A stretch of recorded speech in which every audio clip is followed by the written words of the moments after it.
Beberapa kasus kekerasan dalam rumah tangga terkadang dilatar belakangi hal sepele.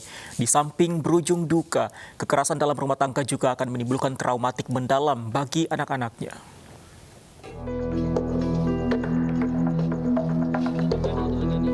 Pembunuhan yang dilakukan suami terhadap istrinya di Indramayu, Jawa Barat hanya karena masalah sepele bukanlah kasus yang pertama terjadi.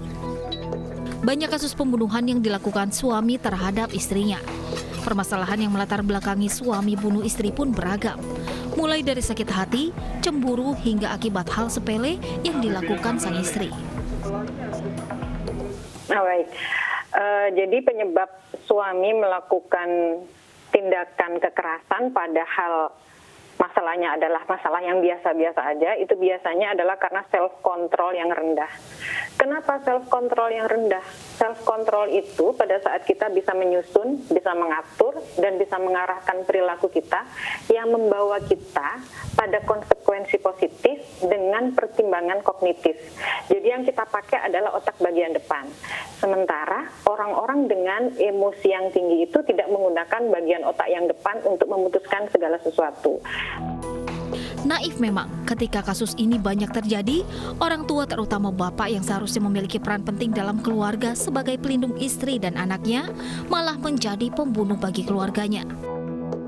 Pembunuhan yang dilakukan suami terhadap istri juga akan berdampak panjang pada psikologis pertumbuhan sang anak. Apalagi jika orang tua tersebut memiliki anak yang masih di bawah belasan tahun. Anak dengan keluarga atau orang tua yang sering berantem, ini akan melahirkan anak-anak dengan delinkuen. Delinkuen itu adalah anak-anak dengan potensi untuk melakukan kenakalan atau kejahatan atau penyimpangan. Karena apa? Dari rumah dia sudah merasa tidak aman.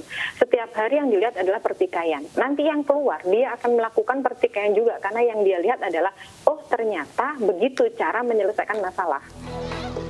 Menjaga komunikasi di lingkungan internal keluarga adalah salah satu solusi untuk meminimalkan pertengkaran suami istri yang dapat berujung pembunuhan.